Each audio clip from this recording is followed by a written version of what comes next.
Voltando, gente. Então, no Brasil, a grande questão que nós temos aqui, primeiro, é a poluição dos mananciais, provocada por problemas demográficos e questões sociais. Uma delas é a moradia, principalmente. A legislação hídrica brasileira, ela trata também de que é proibido a ocupação de áreas de mananciais, ou seja, construção de residências nas margens dos mananciais. Mas o que nós temos visto é o contrário, né? As pessoas vão construir justamente dentro dos mananciais, ou bem próximo, e com detalhe, como não temos aí grandes investimentos em esgoto, ou seja, saneamento básico, eu costumo dizer que é um problema sério por uma razão muito simples. Esgoto é um tipo de obra que para os políticos não gera voto. Você não está mostrando ao povo que a obra foi feita. Então não está. Eu costumo dizer que o que gera voto é viaduto e não esgoto. Ou seja, se você vai construir uma obra que vai trazer saúde, proteção, preservação do meio ambiente, eles não deixam de lado por uma razão muito simples, né? Não vai mostrar que foi feita aquela obra, está debaixo do chão. Então existe uma carência clara, né, no caso brasileiro, de investimentos na captação, tratamento e distribuição disso. Um detalhe também é que nós não pagamos um único centavo pela água que sai de Boqueirão. Pagamos sim pelo tratamento e pela distribuição e pela captação dessa água. Mas pela água que vem lá de Boqueirão mesmo, aquela que é tirada de lá, não se paga um centavo disso. Tá? Como a gente viu aqui, ó, 1/4 dos municípios brasileiros eles não são atendidos por rede de água e apenas 45% das redes brasileiras possuem coleta e tratamento de esgoto. Né? Não é somente coleta, tem que tratar esse esgoto também. E aí lembra, né? A grande quantidade de situações que nós temos, né? O esgoto ele é coletado, mas ele vaza por conta aí das obras mal feitas ao longo das situações. Os lixões que ainda persistem no Brasil, apesar da legislação que trata do tema de recursos de resíduos sólidos, obrigar a construção de aterros sanitários. Muitos municípios não têm e ainda trata como lixões. Detalhe, esse lixo vai produzir um chorume, o chorume ele vai percolar no solo e vai contaminar o lençol freático. Ou seja, quando alguém vai captar essa água por meio de poços, por exemplo, a água pode estar totalmente contaminada por conta desses resíduos que são derramados aleatoriamente e sem o menor tratamento. Tá? Então, só para lembrar desse detalhe. Tá?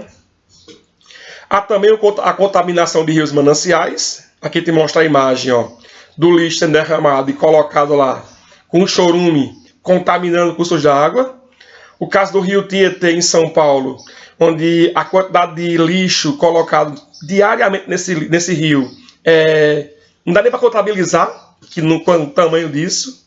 E claro, mesmo depois da cidade de São Paulo, esse lixo ele vai ser acumulado nos remansos, nas áreas mais afastadas da cidade. E aí, toneladas de lixo, né? Principalmente, a gente pode falar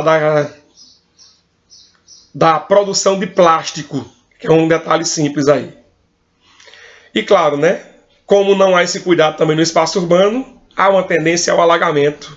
E aí, várias pessoas choram. Eu costumo dizer que no verão no Brasil, que é quando está chovendo mais, rio sobe, morro desce. Então, isso é um grande problema que ocorre no nosso país. E as enchentes elas vão ocorrer por alguns motivos. Nós temos um grau elevado de urbanização, tá? O solo cada vez mais impermeabilizado, ou seja, utiliza-se do asfalto principalmente para deixar o solo impermeabilizado. O que não ocorre lá, a percolação, a infiltração dessa água no solo. Ou seja, também temos aí uma ocupação indevida do leito dos rios. Vão construir na margem desses rios e aí não tem para onde correr, infelizmente teremos problemas. E aí, claro que a longo prazo também não há um cuidado com isso, porque a legislação municipal, principalmente, ela não leva em consideração esses aspectos. Tá? Ou seja, não temos medidas estruturais a longo prazo para a manutenção dos sistemas de controle de cheias.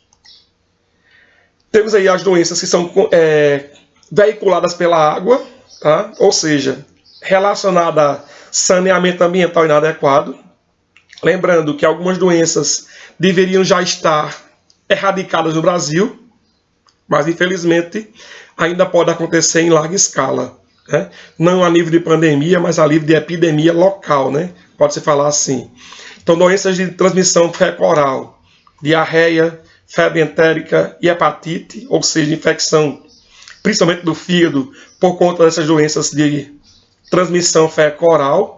Então, isso, na verdade, tem a ver com esgoto, né, que chega na água, contaminando lençóis freáticos, contaminando principalmente os mananciais, ou seja, se joga diretamente isso aqui no rio, sem tratamento nenhum.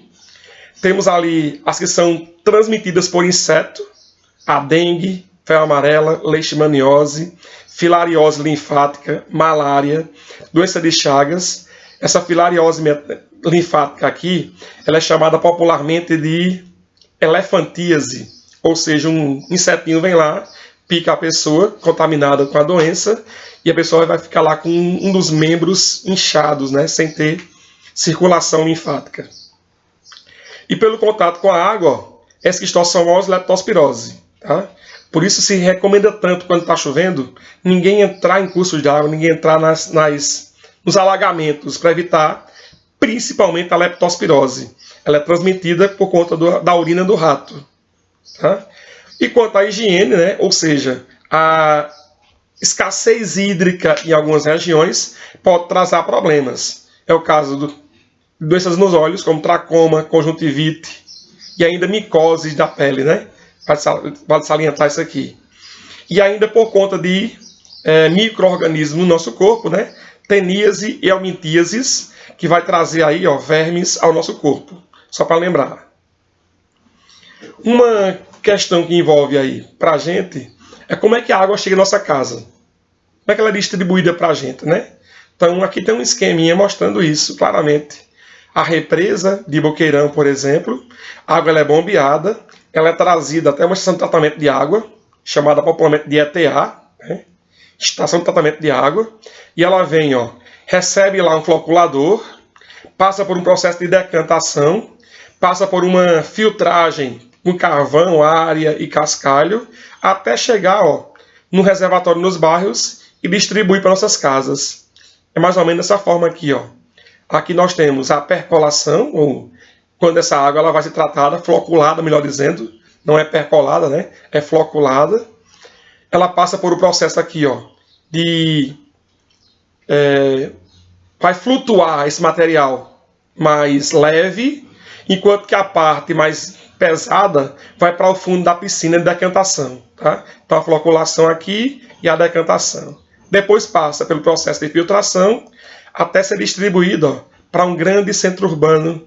Aqui ele mostra o sistema Cantareira na cidade de São Paulo e toda a cidade recebendo esse fluxo de água. Evidentemente que lá não tem apenas um único sistema de distribuição de água, tá? Só para relembrar. Alguns materiais que são jogados no meio ambiente sem critério e quanto tempo cada um deles vai demorar no meio ambiente para se decompor. Não vou gastar tempo, vocês vão receber esse material aí para vocês e podem analisar aí tranquilamente esse material. No Nordeste brasileiro, um grande problema que nós temos é a indústria da seca. Tá? Chega ao ponto de dizer que o carro-pipa é um flagelo social. A dependência cada vez maior de carros-pipas na região. E aí, boa parte dos recursos do município, que deveriam ser destinados à educação, à saúde, à geração de emprego e de renda, vai ser destinado agora à distribuição de água. E aqui preço, muitas vezes, um valor superfaturado, vale salientar. Eu tinha falado a vocês do sistema que é criado para se captar água de chuva. Então a foto aqui mostra isso, né? Uma cisterna de placas e a captação de água de chuva aqui no telhado da casa. Isso aqui daria para uma pessoa, uma família de 4 pessoas, por exemplo, durante 8 meses ter tranquilidade hídrica, sem precisar buscar água nos barreiros, muitas vezes com água contaminada. E aí Edgar Morin, ele fala uma frase que ela é, para mim, emblemática e resume tudo. Diz: a diminuição da miséria mental dos desenvolvidos permitiria rapidamente, em nossa era científica, resolver o problema da miséria material dos países subdesenvolvidos. Mas é justamente do subdesenvolvimento mental que não conseguimos sair. É dele que não temos consciência. Ou seja, a ideia muito clara de que se os países mais desenvolvidos pensassem nos países